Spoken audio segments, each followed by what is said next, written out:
A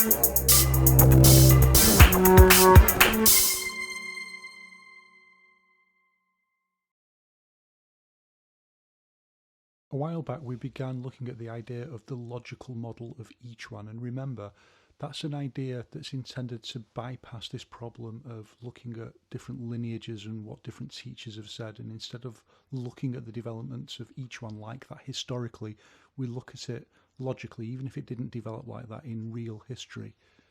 And that's the same, for example, as the difference between looking at the history of mathematics and looking at the internal logic of mathematics. And just like mathematics, the logical model of each one starts from basic principles like whole body unified force, Farley, and then builds step by step towards practical application. And while that might seem overly theoretical at first, a lot of the training that's done without theory leads to enormous problems in the long term, and that's something that we want to try and get past.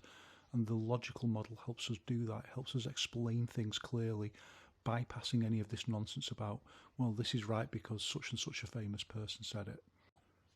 Now, that logical model moves forward in phases, and one of the key phases that I've been talking about since I started doing the beginner series of videos, is the transition from single movement postures into combination postures and the problem that that posed for each one and how it was solved. And the reason why that emerges as an initial phase is because once you have whole body unified force, once you have the concept of Farley, the logical thing to do then is just natural simple movements with the body. Simple expressions of Farley, either around the quad axis or the spine axis, where you just throw out a limb and you release force. And those very basic techniques are very much in line with just the natural physiology of the body, and that's why we call that a set of natural techniques, or if you like, the natural set. And these by and large are powerful techniques. They're big natural swings with the limbs, and we've looked at quite a lot of these or variations of these over a number of videos now. And we've considered how in the history of Chinese wushu these techniques did occur, and we can see echoes of them in things like modern Shaolin Chuan and so on.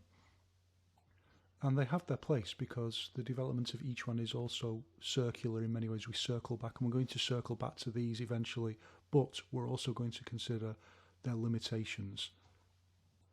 While their historical emergence in each one at a quite early stage was a significant step forward, nevertheless, they're not all that practical, even though they're quite powerful. So massive big swings out with the limbs or hits out with the arms or just natural movements of the body, they're fairly blunt instruments.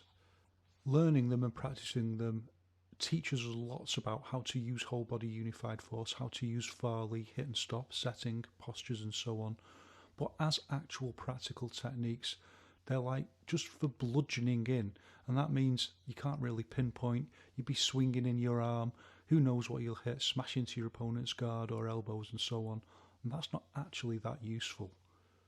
Or more accurately, because we still need all of these techniques from the natural set or all of these postures from the natural set, more accurately, it's not all that useful apart from quite specific things, which is a contradiction, I know, because something like a big swing in with the arm, a big clothesline strike, that seems quite general. You can just smash it in a body and that's quite useful. But on the other hand, if you want to make it an effective technique, it's useful in very specific circumstances, like combining with some kind of shui jiao throw or something like that. Just having these on their own so that your whole approach to a fight is just to come in with your limbs swinging and hoping you smash into something and crush it out of the way like some kind of blind flailing machine, that's not good enough. And there soon appears some significant problems with the natural set once you start trying to develop it further in line with the realities of the context of the fight. For one thing, they use movements which tend to be big, so they're big releases of force, but they rely on the use of muscle alignment, so using the strength of muscles to hold postures together and also to transmit the force, and that's not very efficient. And also, even though it's very powerful, it can pull you right off your route. And that does teach you a lot about how to use hit and stop and how to control the force in Farley. But what happens then if you want to use a follow-on technique, if you want to use combinations, if you're releasing so much force in one direction, bludgeoning out with your arms, and then you want to immediately switch and use a different technique, well, for all the power that you generate, you create another problem, which is it's much more difficult to then use a follow-on technique. I mean, it's not impossible, as we're going to see in a moment, but it's a much more difficult task because you've got to use muscle alignment to lock the posture, and that's much more difficult to do combinations with than it is to do with postures that use bone alignment, like basic kinds of punches. And that's because you need to tense in muscle alignment to hold the posture in place in a way that you can compensate with the actual bone alignment in a punch or a punch combination. Now, our other problem is that when you turn one problem up, it tends to amplify another one. So when we bring these into combinations, natural set combinations, they tend to not be very accurate. They're just kind of bludgeoning their way through, smashing, hitting anything in the way, which there can be a time for that.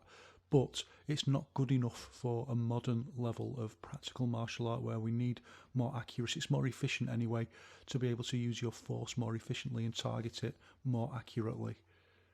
And we'll explore how that problem is solved later on. But for now, let's say it absolutely is the next stage, regardless of anything that I'm saying, to move on to thinking about natural set combinations. And you absolutely need to practice these because it trains so much that's useful, and we'll come back into practical use later, but particularly trains you how to use hit and stop with these big combinations, which you can then make smaller and smaller later on with different kinds of techniques. So even though it's quite a basic set of techniques, nevertheless the skill needed to do even like a double combination is quite sophisticated, and that's why you'll so often see, even now, Yiquan practitioners only doing single release force because it's so much harder to do combinations. But by practicing these combinations, have a go at these combinations, by practicing these and just having a look, they're all things that we've done before, and they're just two movement combinations, so you can easily learn them, practice them, and build your skill into the next level. So have a look at all of these.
Right, so a range of possibilities there, and there's an infinite number of possibilities around the natural set, and you can put combinations together yourself to look at those.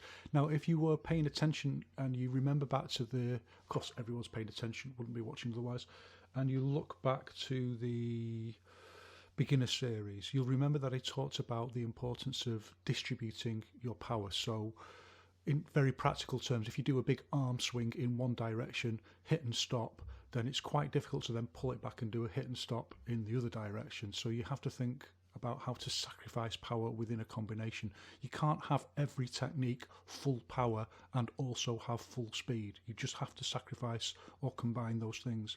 And you can see that in all of these movements, when I bring them into combinations, then the power diminishes because I have to make that sacrifice to make the combination fast enough not to leave a hole in which someone could just punch me right in the face.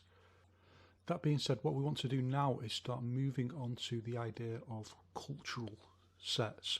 And this begins with, remember, this doesn't happen in the real history of each one. It happens in the history of Chinese martial arts in quite a complex way. This is just how we think about it in the logical model. But at some point we have to start thinking about the opponent's actual physical structure. We can't just think about, I'm just going to smash through regardless of what position they're in, what kind of posture they've got. In fact, I can use their posture as a weapon. As Sun Tzu says, feed off the enemy. So if they've got a hand out, I can hit the hand. If they're balanced in a certain way, I can use that balance or imbalance to my advantage. And so the next phase in the logical model is to begin thinking about this, adapting our own structure, taking all the treasures that we've learned from using the natural set and thinking about how can we adapt these into something that is more appropriate for the reality of the context of the fight. And even though all of what we're doing is cultural in reality, nevertheless we make this distinction between the natural set and then moving towards what we call cultural sets. And in simplest terms, cultural sets are things that have an overarching paradigm that we then apply to the natural movement. So Xing Yiquan or Western boxing, most famously in Yiquan. But before we get to those cultural sets, there's an intermediary phase. And this is defined by the most basic adaptation to an opponent's structure. And of course the realities of the context of the fight. So being able to hit people and get more bang for our buck. And that means that one of the important things in that kind of proto-cultural set is to shift from muscle alignment strikes into bone alignment strikes. We want to be hitting with the fist so that we can get more power transmitted, end a fight quicker and so on. We'll come back to that because for now we want to look at a different element, a much simpler element of the transition into a cultural set.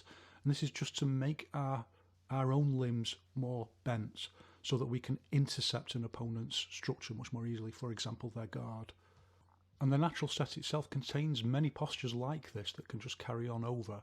So the idea is already there, the seed is already there, that if an arm is bent, it's got more chance of catching the opponent's arm than if the arm is straight. So we begin to deliberately do that in this first proto-cultural set. And to make that clear, let's look at a few examples.